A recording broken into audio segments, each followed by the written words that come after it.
یا ابا الحسن یا موسى بن جعفر ایها الكاظم یا ابن رسول اللہ یا حجة اللہ علی خلقه یا سیدنا و مولانا انا توجهنا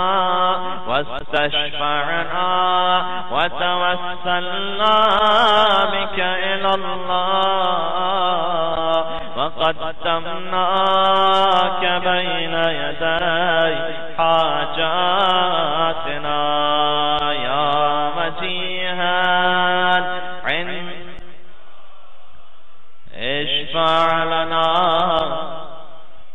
ساتھ امام کا ذکر آیا ہے کہ جن کا لاش اثر بغداد کے پل پر چھوڑ دیا گیا تھا، 14 برس کی قید بھی گزاری ہے مولا نے.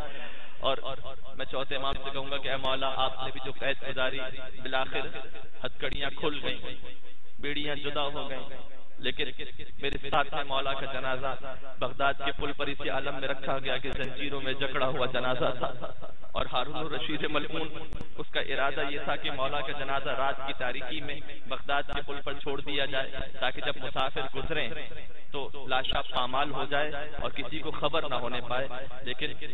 رات کی تاریکی میں دونوں طرف قطاریں بننا شروع ہو گئی بغداد کے پل پر، اور جب لاکھ کوشش کی گئی تو جانوروں نے آگے بڑھنے سے انکار کر دیا، یہ اعلان کرتے ہوئے کہ اے انسان تو ان کی عظمت سے واقف نہیں ہے لیکن ہم جانتے ہیں کہ یہ کون ہے. اور جب قطاریں بن گئیں تو لوگ اترتے ہیں اور دیکھتے ہیں کہ ایک لاشا رکھا ہوا ہے، ایک سید کا لاشا ہے، ایک مظلوم کا لاشا ہے، ایک بے گور و کفن کا لاشا ہے، زنجیروں میں جکڑا ہوا لاشا ہے.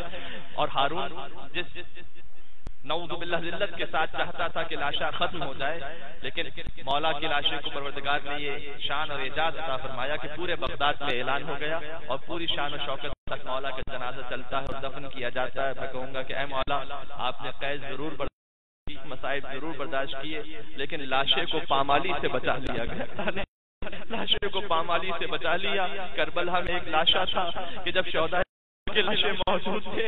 تو عمر سعد نے آ کر کہا کہ اب لاشوں کو پامال جائے گا. تو حبیب ابن مظاہر قبیلہ آگے بڑھا، کہتا ہے کہ دیکھ ہم نے تیرے کہنے اپنے آقا سے جنگ کی تھی، اب ہم حبیب کا لاشا پامال نہیں ہونے دیں گے، حبیب کا لاشا لے کر جاؤ. حبیب کا لاشا چلا گیا، مسلم ابن اوسط چلا گیا، ہور کا لاشا بھی لوگ لے کر چلے گئے، یہاں تک کہ ایک ایک شہید کا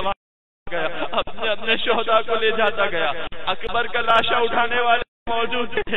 لیکن ایک لاشا درمیان میں باقی رہ گیا، کا اٹھانے والا کوئی موجود نہیں تھا. ایک لاشا ہے، ایک بہن نے اس منظر کو دیکھا کہ طرف کے گھوڑے بائیں طرف کے گھوڑے مدینے کا رخ کر کے کہا السلام علیکم. نانا اپنے سینے پر بلانے والے نانا، آج تیرا حسین پامال ہو گیا ہے. حسین کا لاشا کوئی نہ اٹھا سکا، لاشا شاباش. 8ویں امام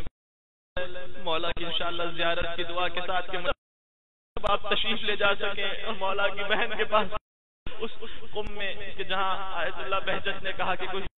ہیں کہ جو مشہد میں بھی قبول نہیں ہوتی. قم آ کر اللہ رضا کی بہن کا یہ احترام ہے کہ اس بہن کی شہادت کی خبر سنی تھی لیکن بھائی کے لاشے کو نہیں دیکھا تھا. فقط وہ ایک مظلوم بہن کربلا کی ہے جس نے بھائی کے لاشے ہوتے ہوئے دیکھا تھا. تو انشاءاللہ ان کے توسل کرتے 8ویں امام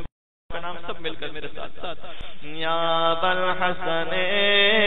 یا علی ابن موسیٰ ایھا الرضا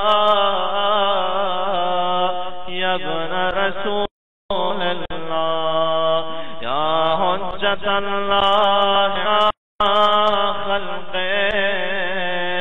یا سیدنا و مولانا انا توجہنا واستشفعنا توسلنا بک الی اللہ قدمناک بین یدی حاجاتنا یا وجیہا عند اللہ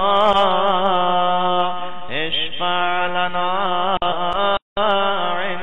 اللہ.